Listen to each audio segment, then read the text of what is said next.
Alright guys, let's do a water pump on a Hemi 5.7 liter V8. This happens to be a Ram 1500 2006 model year. Let's start off with taking out this reservoir here that bolts onto the shroud here with a 10mm bolt that I took out. And the coolant side of the reservoir has this little hose that hooks to here in the radiator. Just pop that right off. Then we've got our wiring harness is for our coolant, for our windshield washer pumps. See those red tabs on the back? They need to be popped up before you can squeeze and take these off. Use a little screwdriver. I tried to do it with my nails. This one, it's on there too good. But we're gonna pop these red tabs up. There's one there, and then we can squeeze the tab and pull the wiring harnesses off. We have then after the wiring harnesses are off, we have this hose. It just pulls right off. I like to twist them before trying to pull them straight off to break them free. And we're gonna leak this full container of washer fluid. And we don't really want to do that. I go over to my tray of random junk and we'll find a little rubber cap that fits over there. I got some little black ones laying around like this. Pop it on there so it doesn't leak out. We'll find one that fits. All right, so let's get that out first. All right, guys, we made a mess.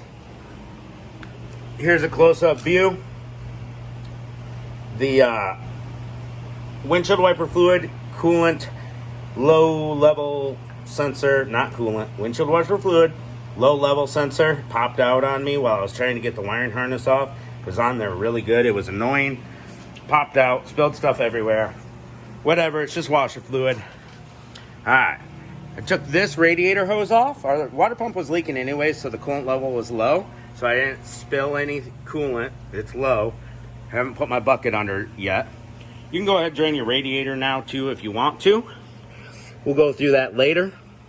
For now, we're gonna work on this clutch fan. I already got the belt off, and that's because I was testing everything. I prefer to do this with the belt on. It gives a little extra tension. But you can take your belts off by putting a 3/8 ratchet through this square hole in the tensioner and turning clockwise. It loosens the tension on your belt. Your belt comes right off. We'll show putting the belt back on later. All right, so the one specialty tool you'll need is this here spanner wrench. Now, if you see right here, there's dowels on the spanner wrench, little pegs. I'm so cheap that I've drilled holes in 2 different locations on each side of this wrench so that it fits multiple size pulleys. And then I just put bolts through to hold them still. That holds your water pump pulley still while you crack the clutch fan free with this big old wrench. I'll give you that wrench size in a second. Now, you don't need that big old wrench. You can just use a big crescent wrench. Here's our new water pump. And I'll show you those holes I'm talking about. See, there's 4 holes going around the pump. So you put 2 pegs in there, 2 dowels, holds the pulley still. So it's nice to have 2 people for this, but I'll do it by myself just fine. And my wrench has a spot to put a breaker bar on to get more leverage, or a ratchet. Grab the breaker bar. All right, so we're gonna hold the spanner wrench, this gray-handled one, still, and then turn the lefty-loosey with this wrench. See how it's kind of like up against the alternator anyways, holding it still for us? All right, let's crack that clutch fan free. Where's my tripod? I'll show you guys doing this. A lot of people have questions on the clutch fans.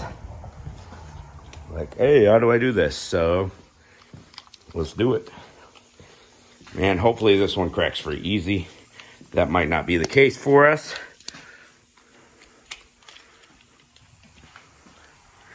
I did one yesterday and came right off, no problems. Let's see what this is. Come on, dude. I'm having so many technical difficulties today. Things just are not going smooth. But that's okay. I didn't choose the mechanic life. The mechanic life chose me.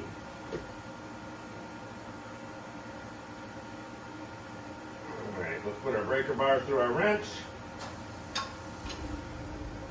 And our spanner came out of its little grooves. We'll put it back in there.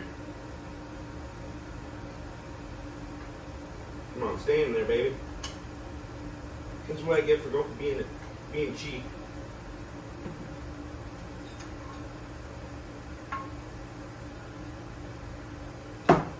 There we go, it cracked free for us. Once it cracks free, it'll spin right off super easily. Alright, so that one wasn't too bad. Every once in a while you come across one that's really on there. This one has been taken off before, I could tell, because there's little marks in the clutch fan. See, there's my little tool where I've drilled holes in it to fit different size pulleys. But anyways, see, we can hold our water pump still with our hand now, and the clutch fan spins off. I'm trying to film. See, it's spinning off. It just unthreads right off of that water pump. Let's get that off. And then once we have that clutch fan loosened, don't smack it into your radiator down there. Be careful. We're gonna take these, I think they're 13 millimeter bolts, off of the radiator fan shroud. And you see down at the bottom, it just clicks into little grooves. So a bolt on this side, bolt on that side, and then we pull the clutch fan and the radiator shroud upwards. Shroud and clutch fan out. Clutch fan will come out without taking the shroud out yet. There is enough room, or you can take them out together, whatever. All right, draining the radiator now. Got our drain right here, coolant bucket down below. While that's draining, we're gonna go ahead and take off this pulley, this tensioner assembly pulley, this idler pulley, and these 13 millimeter bolts here on this bracket. I sprayed them down with some plaster because they are rusty. Let's get those off. All right, we're getting down to it, guys. We got plenty of room for activities. We've got a hose clamp here and here. You can use a socket or a screwdriver to undo these clamps, and then you're going to want to twist them back and forth till they kind of twist, break free, and pull them off. And it's pretty obvious what we have to do from here. We can take our thermostat housing off here, a couple of 2 bolts, or take your clamp off. I'd rather go bolt style because those clamps are a pain when they're facing backwards like this. What else we got? We don't have to take this pipe off, and the new water pump came with a new pipe already installed. And it's pretty self-explanatory at this point. We got bolts to take off here. We've got all kinds of bolts here. We can look at our new water pump and kind of see. We've got bolts here. And we can look at the new pump and see exactly all the bolts and locations. And as we're taking them out one by one, they're going to be different sizes and shapes of bolts. So as we're taking them off the old water pump, let's see, our water pump is facing this way. I don't want to hurt that gasket. Don't want to set the water pump on it. Get over here, gasket. There we go. All right, come on, buddy. Work with me here. All right, so our water pump is facing kind of like this. And as we're taking out bolts, Jesus Christ, stay still. You can see where all our bolts go that we're going to be taking out. One there, and there.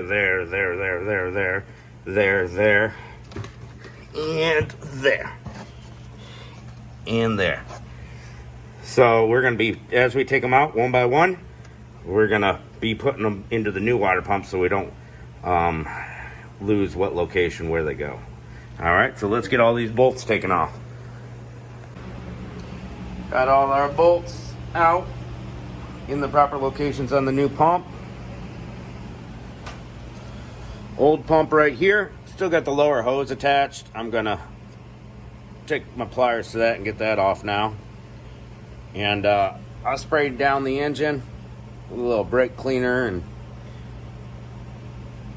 whatnot. There's a bunch of corrosion built up in here.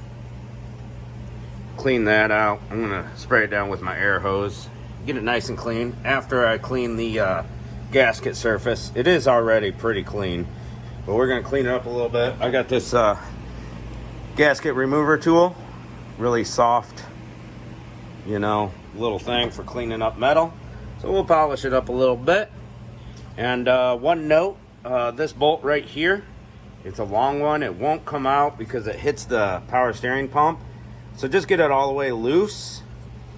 And when you get all your other bolts out, take a look. I had to take a little pry bar to the back of here to pry the water pump off. It wasn't on there too tight. So as we're putting it back in, we're going to put this bolt in first so that we don't have to loosen our power steering pump. All right, guys, let's get it cleaned up, get it free of coolant in these passageways. Let's do it. All right, put your new gasket into your new water pump. Should have came with it. Definitely got to use new gasket. We got our bolts transferred back over to the old pump. We're going to grab 2 of those bolts in the water pump and get the water pump in there. Put 2 of the bolts in. There was a lot of corrosion inside this hose, so I cleaned it out. Polished up my thermostat housing. Always get a new thermostat when you're doing a water pump. Don't forget to clean this area up here. Yeah, it's pretty clean. That sits underneath the AC and everything. And yeah, let's pop that new water pump on there. All right, real carefully fit that water pump in there. Make sure your gasket doesn't move. That gasket kind of presses down into the grooves of the water pump, so it doesn't move very easily, but make sure it doesn't move. We got all our bolts in place. We started with putting this tricky bolt in, kind of at an angle, and then it finds its hole, and boom, that's the first one you need to put in, or you need to move your power steering pump. One of the two, all right? And then we started going around and putting all the other bolts in. They're all in by hand. They're not tightened up. Now that they're all in by hand, now I can go around and tighten them up. We'll do a little crisscross pattern, get them nice and tight. There'll be a torque spec on that. Look it up if you want to. Ask your parts store. A little bit of grease to keep the corrosion at bay on these pipe fittings, and the one for the lower radiator hose. And I'm going to go ahead and tighten all these up. 06 Dodge Ram with a Hemi 5.7 V8. Here's our part number for the thermostat. Pause it if you need it. Thermostat. We've got the shroud and fan out because we're doing a water pump. And thermostat pops right into here facing this way. If you have a jiggle valve, see that little jiggle valve? That should be facing upwards.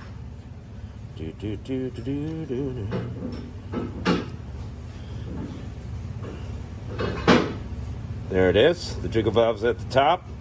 And here is our hose that goes on there. Make sure you clean it up. And that's 2 13-millimeter bolts that go into each side of the thermostat housing. Now we got our new thermostat in. All right, we're going to go ahead and put our pulleys back on. Boom, boom, boom. Put our bracket back on, and then put our belt back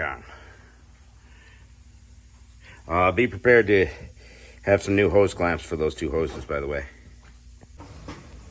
All right, got her all back together. Belt on. Put the fan shroud and the clutch fan in together. Kind of lean the shroud forward, and I was able to get on that clutch fan pretty easily. Don't cross thread it, guys. Right there. Give it a little snugging down with the wrench. And we put our upper radiator hose back on. Both bolts in the side of the shroud. One underneath there, one underneath this side. Don't lose your little hose here. I almost did. This reservoir dual tanker here, it fits into 2 little slots. You'll see the prongs at the bottom. And then you hook up your hose, hook up your wiring harness, lock the red clips in. That's the biggest thing I hate about this job is those 2 little clips. They never want to come off. Am I missing anything else I did? It helps take the power steering reservoir cap off to get to that lower thermostat bolt. And this system will bleed itself as far as air in the coolant system. We'll fill up the coolant all the way to the top, start it up, fill it up some more, fill it up some more, take it for a drive, let it cool completely off. Never open this cap hot, and then after it's completely cooled down, take the cap off, fill it up again, go for another drive, do that one more time. And the next day or two, check your coolant level, fill up your coolant reservoir if you need to. Yeah, that should about do it. See ya.